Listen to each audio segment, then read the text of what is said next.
All right, so this is my next installment for music for Quizbowl, and we're going to get all the way to jazz today. I'm going to start right before it, so it's not going to be a full 15, but close.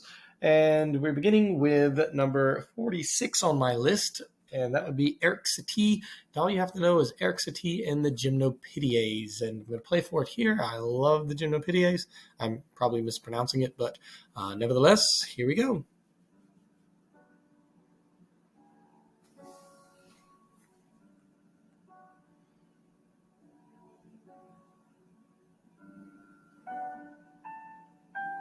So you can hear it. There's this fantastic documentary from, I don't know how long ago, maybe 10 years. It's called Man on Wire. It's about a guy named Louis Philippe, who, when the Twin Towers, the World Trade Center towers, were first built in the mid-1970s, he had this dream of putting a cable across the two of them. And we're talking about 1,000 plus feet in the air, and walking across it. And the whole documentary is so suspenseful because obviously he had to get past security and all sorts of things come along with it. And the very top floors were not completed, and he was able to do it. You should look it up. It is so fantastic. Man on Wire is the name of the documentary, but the event really happened. Louis Philippe walked on the wire between them, like with no netting or anything, and 1,000 feet up in the air. But this is the music that was in the background. It was really the first time that I was acquainted with the Gymnopédies or Gymnopédies by Eric Satie. But I highly encourage, watch that documentary, and at a minimum, just look up the event that occurred in the mid-1970s of walking between the World Trade Center towers. It's so fantastic. So at any rate, on that rate, we move on to someone we've already had come up before, and that would be Gilbert and Sullivan, a comic opera duo. I think Sullivan was the music guy, and Gilbert was the words guy, the lyrics guy, which for operas or operettas are known as a libretto, Italian for little book. But you have the HMS Pinafore, the Mikado, and the Pirates of Penzance. HMS Pinafore, I think, is where we get I'm the very model of a modern major general. But at any rate, we move on. George Gershwin, not to be confused with his brother Ira Gershwin. But for George Gershwin, you have to know, of course, Porgy and Bess, an opera that is set in South Carolina on Catfish Row. As you can see, it features African Americans. And you can see as well, Ira Gershwin, his brother, kind of helps out in the production they're in. And it features the famous song Summertime. Summertime and the Living is Easy. And so we'll listen to a second of it.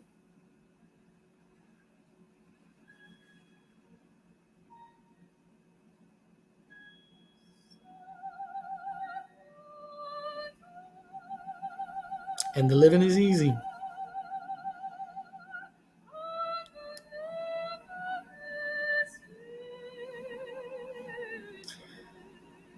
It also includes the lines like, your daddy's rich and your mama's good looking, and all sorts of things like that. But Porgy and Bess, South Carolina, Catfish Row, Summertime, and the living is easy. Oh, didn't mean to do that. Oh, there we go. He also has An American in Paris. And I want to say An American in Paris has the taxi horns. Again, I'm going to deviate and look it up. So let's see if I can find taxi horns in music. Taxi horns in... there it is. I was right. American in Paris features the sounds of taxi horns, but says it's a controversy. But that's a clue that comes up when you are either tossing up George Gershwin himself, and I think it would be more difficult to toss up the actual work An American in Paris, but maybe the toss-up answer line would be Paris, and you could obviously clue An American in Paris as one of those clues to finally get you to the answer, as it were. But the reason why I remember that is because, quite frankly, that comes up a lot in Quiz Bowl. And so for An American in Paris, know that there are the taxi horns that play a role. And then, of course, there is Rhapsody in Blue. Rhapsody in Blue sounds to me just like it just evokes New York City. There's a clarinet that plays a glissando at the beginning. And here is Rhapsody in Blue, and hopefully it'll play, in which the New York Philharmonic is being conducted by by Leonard Bernstein at the piano. And of course, he himself will come up in just a few minutes as the, of course, composer of West Side Story and Candide. When it was first debuted by the Paul Whiteman Orchestra, it was in the nascent days, the very beginning days of jazz. And it was like considered to be kind of jazz, but from a classical idiom, as it were. And so you will hear, you've heard it before, and it is absolutely fantastic. Please play. It is going to. Sorry for it being such a small square that is there, but oh well. Oh, aside from current slide. Oh, I didn't realize. All right, there we go. So, and listen for the glissando, the clarinet. Gonna take a second. There's Leonard Bernstein himself.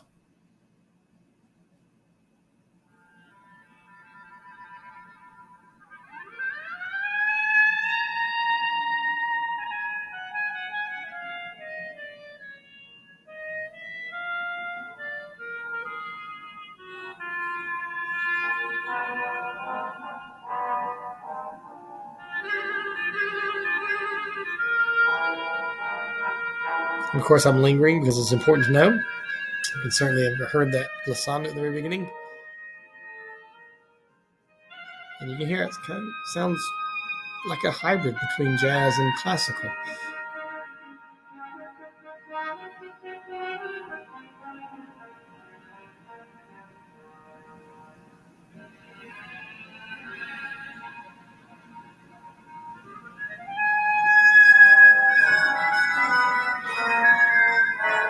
This was a bed. And there's Leonard Bernstein at the keyboard himself. So you can hear what it sounds like. So we move on to Samuel Barber, who has one of the most poignant compositions of the entirety of the 20th century, and that is Adagio for Strings. Those of you who take AP Latin, you know the section in the De Bello Gallico. When I play it, it is absolutely just beautiful melancholy. I say listen to all 8 minutes because you will be better off for it. So as you can hear it, it's going to be a crescendo.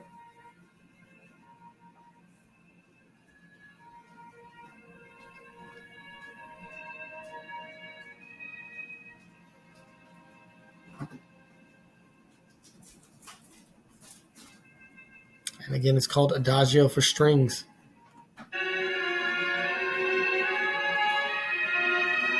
And it reaches a pinnacle at around the 7th minute. That's a little bit before. There it is. So right around the 5.5 minute mark.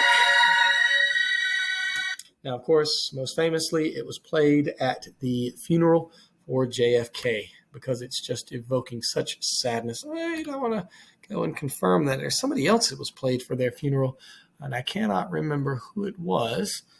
Adagio for Strings. And, oh, Lord, it didn't come up. Oh, if I didn't put that, Adagio for Strings. Adagio, there we are, for strings. And let's see. He finished it in 36. It was performed for the first time. Ooh, Arturo Toscanini. There's only about 3 composers I can name, and he is one of them. He's like the OG composer, as it were. And let's see. It's going to be played at the funeral. We'll put it in there. Control F. Funeral. So it was played at the funeral of Albert Einstein. It was played at the funeral of JFK. It was played at the funeral of Princess Grace of Monaco. And also Jack Layton. How about that? So both Einstein and JFK and Princess Grace. So as you can see, it is incredibly influential and fantastic. Oh, also FDR's death. The radio played it to announce his death. And so it's incredibly moving piece. Incredibly moving. So make sure you know it. It's good. All right. So now we're going to move on to Arnold Schoenberg. He is the composer of the 12-tone system. It sounds like gobbledygook to me, to be honest. He is an Austrian, and As you can read what it said here, began to write atonal music, or music in which the key is unrecognizable. As atonal compositions ultimately led to his development of the 12-tone technique, which bases the melodies and harmonies of a piece of ordering the 12 notes of a chromatic scale. But do I have an example therein? 12-tone, yeah, that's weird, but listen to the music more on the... Oh, this is going to be the Pierrot Lunaire. That comes up all the time. This is the Pierrot Lunaire. You'll hear what I mean when I say it's kind of weird. And that is the actual piece that will be dropped in the question to allow you to get it, that it's Schoenberg.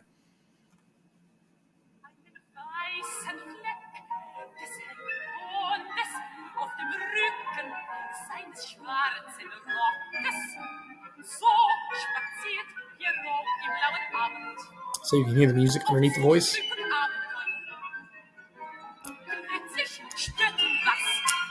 So again, Pierrot Lunaire, Schoenberg. Pierrot Lunaire would never be tossed up, but what would is Schoenberg, and that would be the clue that would be able to allow you to get it before other people necessarily. So we move on to Igor Stravinsky, 20th century Russian titan, and he is responsible for the Firebird, as you can see here, which is a incredibly popular piece at the beginning of the 20th century, Petrushka, which is here, with also the Firebird suite that you have. And then finally, what he is most noted for, which is the Rite of Spring. It was so different. It was so odd. It was so unique. And so just a left turn from what people were expecting or understood classical music to be, caused a riot at the premiere in 1913.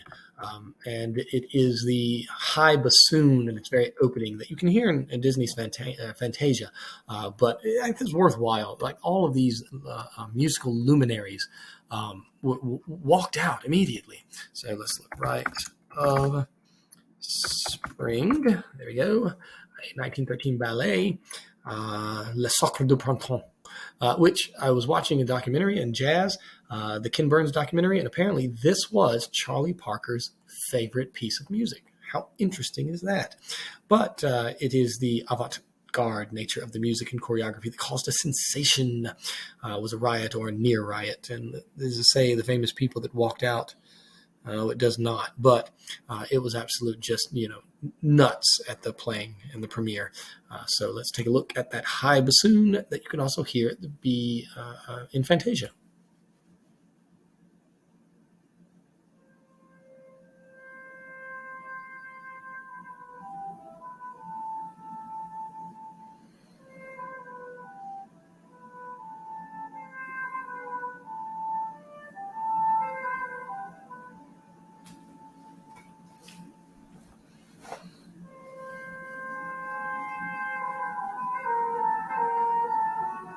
So you zip ahead.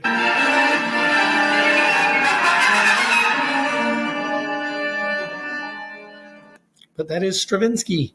Stravinsky, the Rite of Spring. But don't forget about, obviously, the Firebird and the Petrushka. And there you have also the Rake's Progress by Stravinsky, incredibly influential and important composer of the 20th century. We move on to the American master, Aaron Copland. I don't think we've had hardly any Americans up to this point. I don't even know if Gilbert and Sullivan. We had George Gershwin. I think Samuel Barber might be American. But now we're going to get to one of the main composers of classical music that is American. And he is responsible for Appalachian Spring. And it was choreographed by Martha Graham. I know two dancers / choreographer. One is Martha Graham. That is incredibly important. The other is Isadora Duncan, who, if you want to look her up, she died on a motorcycle. And when her scarf that she wore got caught in like the spokes of the wheel of the motorcycle, it ended up killing her. So that's kind of wild. But at any rate, it was choreographed by Martha Graham, so you can hear it.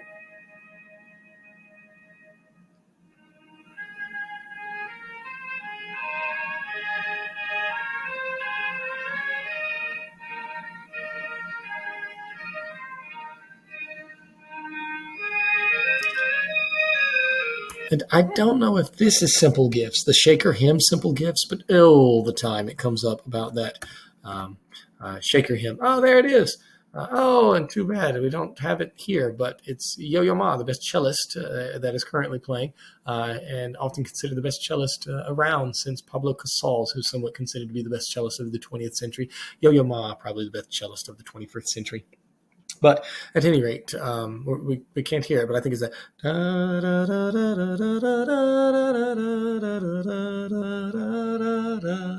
It's a Shaker hymn, Simple Gifts, and I think it's part of Appalachian Spring. We just heard the opening. He also has Billy the Kid and Rodeo, as it were. Also, it comes up a lot, and I don't know. It might be, however, that what was played just a second ago was Fanfare for the Common Man. So you also need to know Fanfare for the Common Man.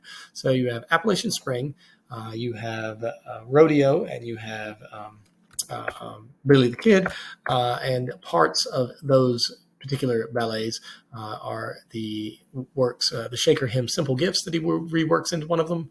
And of course, the other is Fanfare for the Common Man. That junk comes up all the time in Quizbowl. I move on to Benjamin Britten, who himself was British. And he has the War Requiem, that obviously on the heels of the World War, and then of course Young Person's Guide to the Orchestra, which is fantastic because it essentially walks you through all of the various different sections and the various different instruments in a way that obviously is both beautiful in its composition as well as instructive for young people wanting to know about music and the orchestra. And so full listen is instructive. Let's see if you're not going to listen to all of it, but The Young Person's Guide to the Orchestra was written specially to introduce you and other young people to the instruments of the orchestra, and it takes the musical form of variations in fugue on a theme of Purcell. Now, in the orchestra, there are 4 sections or teams of players. Oh, see, I didn't know that. I didn't know that it was based on the theme of Henry Purcell, who is in the very first installment of these, but you should listen to it. It's instructive. We're not going to right now, but as you can see, it introduces the clarinet, and you got the bassoon, and you got the violin, the viola, stuff like that, and it walks you all the way through. So let's pick one. Shall we go with how about French horn? Play.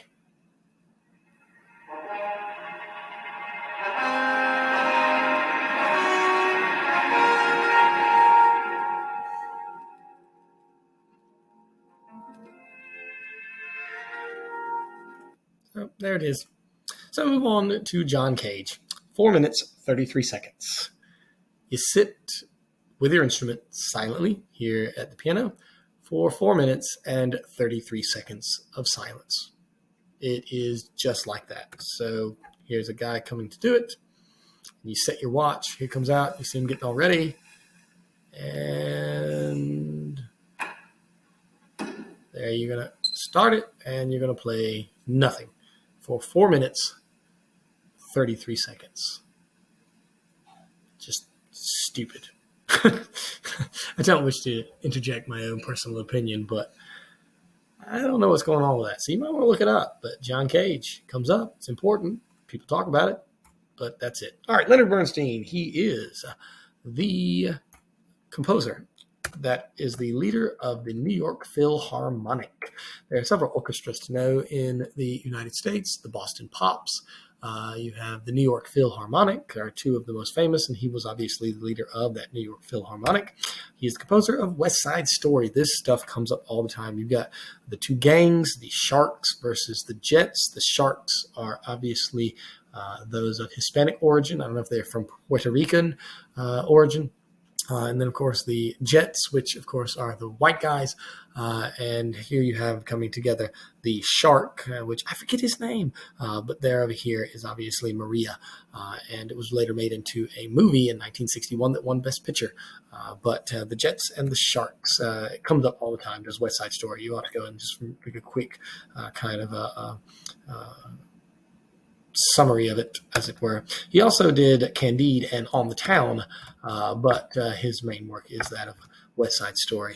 I I gotta look it up. I want to see what's the guy's name, the main guy who is the member of the Sharks that falls in love. So West Side Story. Oh, and it's also famous when, of course, they start, dance fighting, the Jets and the Sharks. But inspired by Shakespeare's play Romeo and Juliet, set in the mid-50s, Upper West Side of Manhattan, multiracial blue-collar neighborhood explores the rivalry between the Jets and the Sharks, two teenage street gangs of different ethnic backgrounds. So they are Puerto Rican. Riff, that's his name, falls in love with Maria, as it were. So there it is. The music is by Leonard Bernstein. The lyrics are by Stephen Sondheim, who himself is quite an accomplished guy. He's died in the last 2 years or so. And Jerome Robbins, oh my heavens, is responsible for the choreography and the concepts. And so, yikes, this is really a big deal. But you can read it on your own, and I encourage you to do so, of the synopsis of what's going on. It includes songs like da da da da da America. There it is, right here, and also when you're a jet from your first cigarette, and so forth and so on. It's kind of funny, but at any rate, it's important. You should know it. It comes up a lot, and it's also Leonard Bernstein. So there it is. So we go back. We're almost on our way to being done, and our next guy is going to be Philip Glass. He is a minimalist composer with Einstein on the Beach. That's all I have for him. That's all I know for him. However, by knowing Philip Glass is the composer of Einstein on the Beach, and by knowing that he is a minimalist composer, then you will get stuff right. He also was composed for the film score for some films. So let's look it up really quickly. He comes up a lot. Philip Glass, and I don't know which are the ones that he has made the score for that film. So let's see if we can find it out. Music for film. So let's see if it lists it here. Thin Blue Line, 1988. Truman Show, that was it. I was thinking it was Truman Show, but I didn't say it because I didn't want to be wrong. So I have myself violated the first rule of, the first rule of Quizbowl. Don't be timid, as it were. How about that? And so Fog of War, by the score of both Thin Blue Line and by Fog of War, one of my favorite documentarians, Errol Morris. He's kind of the go-to guy for him, perhaps. And so how about that? As you can see, other stuff that he has done. But Philip Glass, for television, composed the theme for The Night Stalker, Tales from the Loop, and Stranger Things he's even composed for. How about that? But at any rate, that's neither here nor there. I think maybe The Truman Show might be his most famous film score composition, but his most famous work is Einstein on the Beach, which is an opera. But there it is. So there we go. We move on to Shostakovich. He is a Soviet composer known for his Leningrad Symphony, Babi Yar, and the Jazz Album. That's basically all I know for him. Soviet, Leningrad Symphony, Babi Yar, Jazz Album. I don't know anything beyond that. So if you want to be a better player than I in music, then you go look it up. You'd probably beat me to the question, but I tell you what, I won't let it go dead. And that's the key at the very beginning when you're becoming a music player. Don't let stuff go dead. And so it really is just binary memorization, but hopefully that binary memorization will impel you, will inspire you to go and obviously look up more, be interested, go listen to some Shostakovich. And so we end up finally, before I enter into the jazz section, of Ottorino Respighi, The Pines of Rome and the Fountains of Rome. And that is, of course, his work about his homeland. And the Pines of Rome, I think, is about coming along the Appian Way into the city itself. So you hear how it sounds kind of like, you're swiftly galloping, coming into the city. And you finally arrive.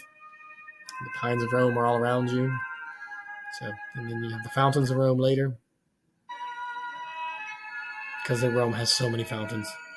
But that's Respighi. That's all you need to know. Respighi, Pines of Rome. It'll earn you points. So that's it. All right, so that's it for that one. The very next section is going to involve jazz. And so I will make one for that. And essentially, then we will be done for all intents and purposes. So there it is. Thanks for watching and or listening, and keep getting better, become a better player, get more points, add more victories, but more importantly, Have your curiosity piqued. That's the whole point. Winning is fun, playing is fun. But just as fun and more gratifying and more lasting is obviously learning all this stuff because you find it interesting and want to learn more. So that's the point. Keep learning.